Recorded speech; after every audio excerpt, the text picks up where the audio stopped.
Hey everyone, it's Sophie from Build Your Jungle, and today we are going to be doing a little bit of plant care. We'll be doing a bit of this and that, so I hope you enjoy coming along for the ride with me, and let's just crack on with it, shall we? Here we have my Anthurium gracile, and you might have remembered what this infructescence was looking like before when I showed you guys in the last video, and this is it now. It's actually only taken 7 days to get from this to this. So that's quite insane. Anthurium berries can be a bit irritating to the skin. So I'm just gonna pop some gloves on. And I knew this was ready because actually one of the berries popped open on its own yesterday, as it would in the wild. And you seem to get about 2 seeds per berry with this variety. I don't know if you can see how I've separated it there from the berry. So what we want to do now is do that, take the berries off that are ready, get the seeds out, and then we'll get on to the next step of the Anthurium seedlings. It's very difficult to navigate this in gloves that are too big for your hands. I have very small hands. If we can just get the index finger. Right, and they really just come away super easy when they're ripe.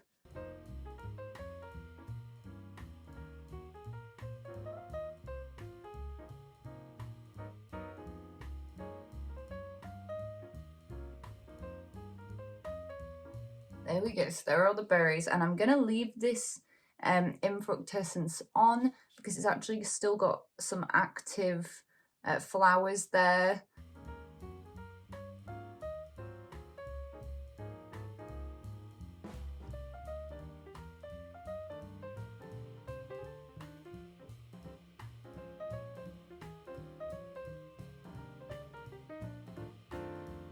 So I've got 1, 2, 3, 4, 5, 6, 7, 8, 9, 10 seeds from that one infructescence. Each seed has a tiny layer of not plastic, but like an additional layer to remove. So there is no way you're going to see me do that. So I'm just going to skip ahead to when I've done it. It's very fine. I saved this little pot when my housemate had some cherry tomatoes. So this is what I'm going to germinate it in. All right. All right. Don't want to do that anymore. This is a ceramic pot. It's beautiful. It's one of my favourite pots. At the moment, it's actually not got anything living in it.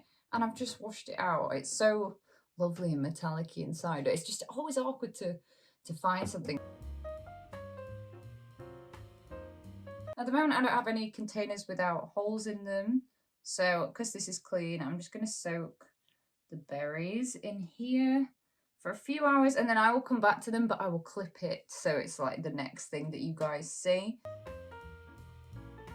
So they're all in here having a nice little bath. We're going to just use a bit of orchid bark, the soil.ninja orchid bark for drainage. Oh, at the bottom. Then I'm going to add a layer of the Monstera Philodendron blend.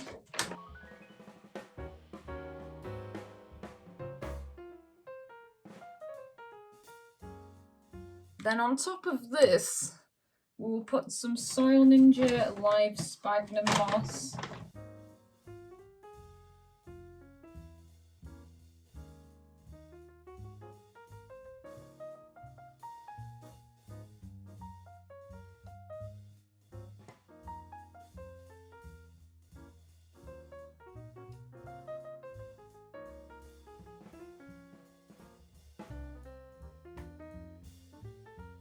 There we go. And I'll give you guys an update when they hopefully germinate. Look how great Philodendron Florida Ghost is growing back already. This might even be better than before in hindsight, because basically I had a root rot problem with this plant. It's been one of my biggest long-term struggle plants that I've had, and I ended up restarting it from clippings for like the millionth time. But now, instead of just having one vine growing up a pole, I'm gonna have 1, 2, 3 or 4.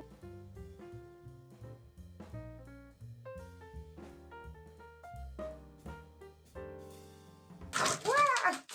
That never gets any less alarming. I don't think so. No, no, no, no. I don't think so.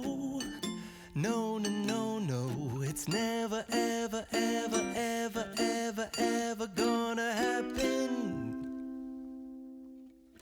Oh, I've done it. Now I'm using the Soil.ninja live sphagnum moss, and I'm going to be filling up the pole.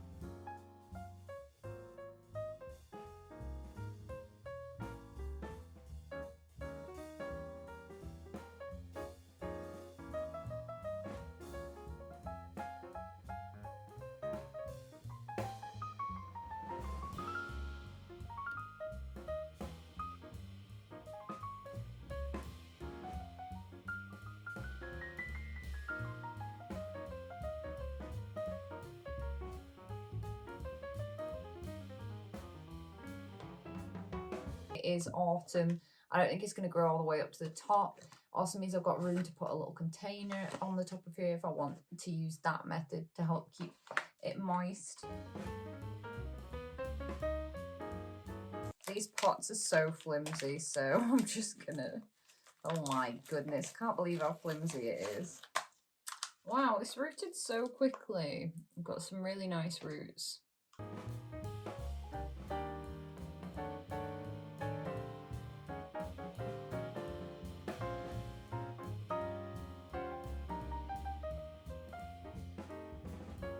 Ideally, we would like to separate these so that I can arrange them on the pole better.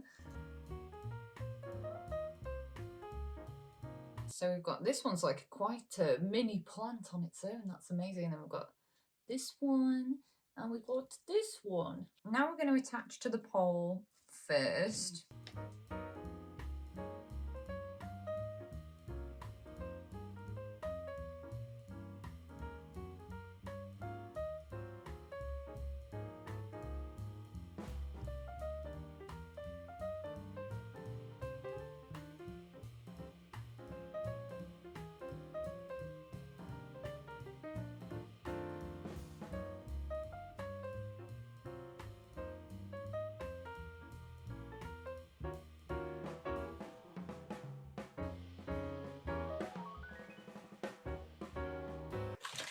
Then I'm going to fill up the bottom of the pole with the substrate.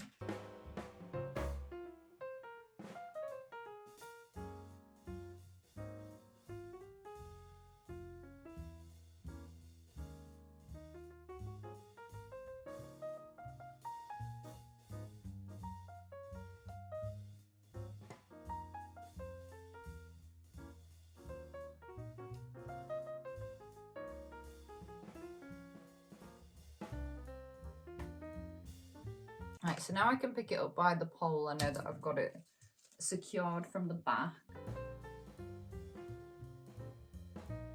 Now that this is like this, the leaves are going to fan out over the next few days to hit the light, and it will just look like a normal, full, lovely plant. So if you want to see how she turns out, you're going to have to follow along on the journey and come back when I give an update. This is my beautiful medium silver that I got from Plants for All Seasons.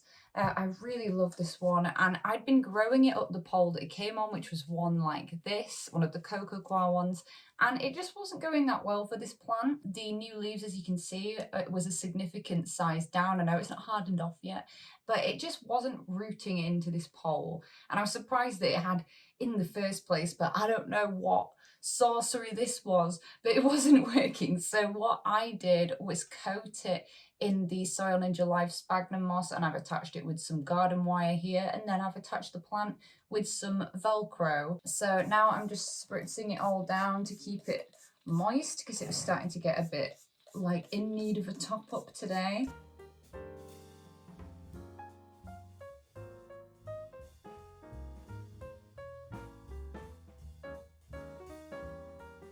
And the thing about using live moss over dry moss as well is that not only does it just not dry out as quickly, but it can actually photosynthesize still, so it can actually produce its own nutrients as well as you adding nutrients to the moss. That's it for this beauty, and it'll have to be stay tuned to see if the leaves size up now. This one has needed repotting for a while. She's got roots at the bottom. It is my Scindapsus Jade Satin, and it's a very slow growing Scindapsus, but I do think that it's quite lovely. So I've been waiting for this leaf to fully yellow. So now that it has, you can get rid of it. And I think this is a thing where, again, because it grows so very slowly, but it could do with being on a moss pole, I'm just going to turn this stick into a little temporary placeholder moss pole until it gets a bit bigger.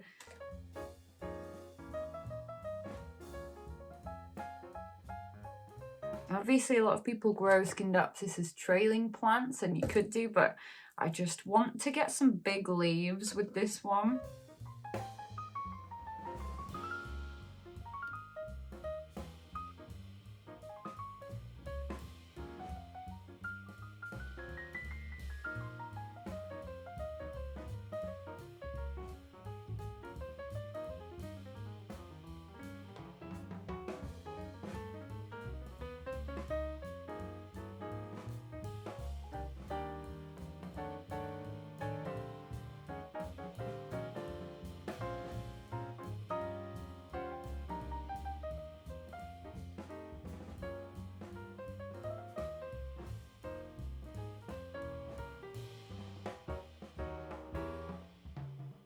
Even after years, these are all the roots that we've got.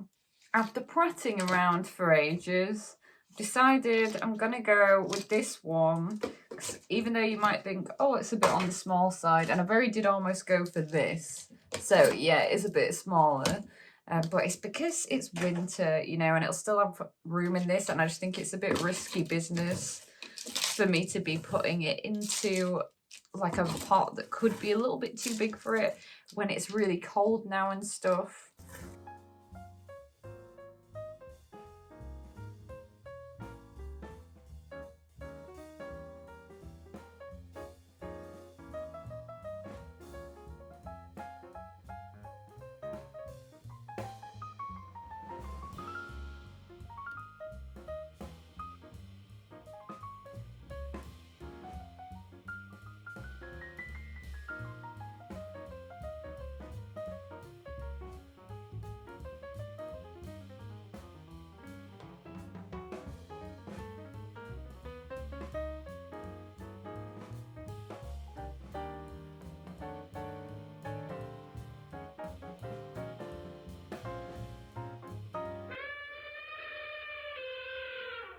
Here's a little shout out update on my string of turtles, Peperomia prostrata. It's looking so full and lovely. I mean, you can't even see the pot, but it's looking so nice. I've got it in the Soil Ninja cactus and succulent mix, and it's in terracotta. And I water it when the turtle shells start to look flat, or when I put my finger in very carefully, mind, down the side, and it's feeling all dry as well. But I just did this one, I think, the other day. Let's feel at the bottom. Yeah, it's still a little bit moist. Whoa. So it's not ready yet. But how annoying is this? I keep getting an algae bloom on this pot no matter how many times I clean it off. So I'll be needing to repot this one soon. I just need, oh, I knocked a turtle off. I just need to get another terracotta pot because it's done so well in terracotta that I don't want to change it to plastic. Sometimes pruning your plants back can be very beneficial. Like before, there were some really long bits, and a few months ago something, I pruned them back, and the new growth has gone so full and lovely. Anyway, I think we're going to leave it there for today's video. I hope that you guys enjoyed it. Let me know in the comments down below what plant chores you have been doing recently. At the moment, I post long form content on Fridays and shorts whenever I'm able to, so please do hit that button, subscribe to be notified when I next make a planting video. Also, I post every day on TikTok. There's all kinds of funky business on there, so please do check that out. And I hope you're having a great day thinking about houseplants.